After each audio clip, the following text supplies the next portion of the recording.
Missive à nos élus et candidats. Introduction. Transmission de 36 000 mails aux députés et maires de France pour les sensibiliser sur un épineux problème environnemental et sanitaire. Aussi, pour les rappeler à leurs devoirs citoyens conformément aux grandes lois que préconise la Charte de l'environnement. Je capitalise aujourd'hui plus de 64 000 heures de travail sur ce programme et un investissement personnel considérable de plus de 90 000 euros, qui doivent servir avant tout l'intérêt général. Je suis en relation avec 87 rédactions, télévision, presse écrite, radio, couvrant ainsi l'ensemble du territoire. Ecoclop est désormais dans les starting blocks. J'insiste sur la nécessité absolue de sensibiliser et rappeler à leur devoir nos élus, plus particulièrement en ce qui concerne les articles mentionnés dans la Charte de l'environnement, qui, je le rappelle, place les principes de sauvegarde environnementale au même rang que ceux de la Déclaration des droits de l'homme et du citoyen. Que cette charte qui confère des droits de l'homme oblige aussi à des devoirs et qu'elle a été votée à l'unanimité par le gouvernement réuni en congrès à Versailles. Mesdames et messieurs les députés et maires de France, mesdames et messieurs les candidats aux élections municipales.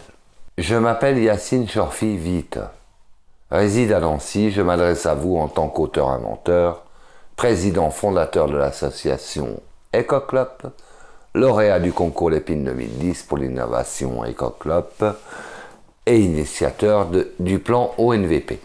Ecoclop est un outil vertueux pour les fumeurs qui a pour vocation de lutter contre la pollution des mégots de cigarettes sur l'espace public.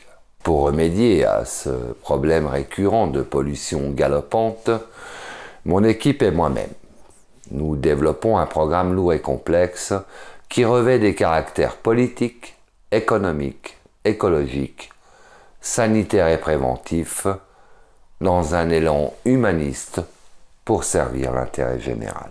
Sur ce sujet, j'organise une campagne intense de communication afin de tenter d'interpeller la conscience collective sur les innombrables gestes d'incivilité, sur le coût exorbitant généré par les dégâts collatéraux dus aux jets de mégots qui polluent massivement nos eaux, compliquant largement l'équation économique de leur traitement, ainsi que sur les nombreux incendies ravageurs de nos forêts. Je souhaite également sensibiliser l'ensemble de nos élus sur la gabegie insensée de plusieurs centaines de millions d'euros engendrée par cette regrettable pollution et fatalement supportée par le contribuable. C'est aussi visible qu'un phare dans la nuit. Cette insalubrité nationale jette clairement l'opprobre sur notre nation et laisse à nos touristes ainsi qu'à l'opinion publique, qui s'accorde à la pointer du doigt, l'héritage d'une désagréable impression de malpropreté. Notre France, qui autrefois brillait d'exemple sur la scène internationale, se voit aujourd'hui dépossédée de son si remarquable prestige, ce qui est caractéristique d'une évolution contestable. Notre plus grand mal est que l'humanité a brisé les liens avec la nature, rompant ainsi l'équilibre fondamental qui assure sa permanence. Nous ne pouvons plus continuer encore longtemps à entretenir l'illusion qu'une telle pollution soit une option possible, que je qualifierais de désastreuse et révoltante quand on pense aux innombrables priorités en souffrance que l'on pourrait largement financer avec cet argent honteusement dilapidé. Je pense en particulier à nos jeunes, parfois désespérés, et au perpétuel calvaire quotidien que doivent malheureusement endurer nos étudiants. Devant le triste panorama de cette fâcheuse condition, je garde l'espoir que vous, nos élus, vous saurez enfin prendre en compte la portée et l'étendue de ce grave et très coûteux problème d'insalubrité et que vous saurez prendre les sages décisions à y apporter. en commençant par procéder à l'installation de bornes à récupération de mégots dans toutes nos villes et mener une grande campagne nationale d'information et de prévention sur le thème vigilance propreté, avec un rappel des grandes lois fixées par la Charte de l'environnement qui a valeur, je le rappelle, constitutionnelle et intégrée au bloc de constitutionnalité.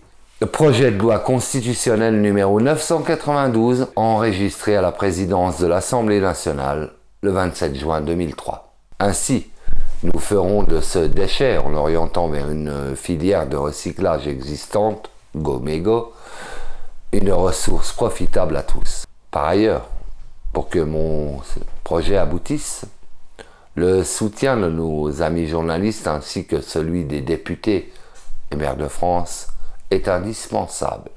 Vous l'avez compris, plutôt que de maudire ce déplorable constat d'insalubrité nationale qui obscurcit notre société, je préfère avec mon équipe allumer une chandelle.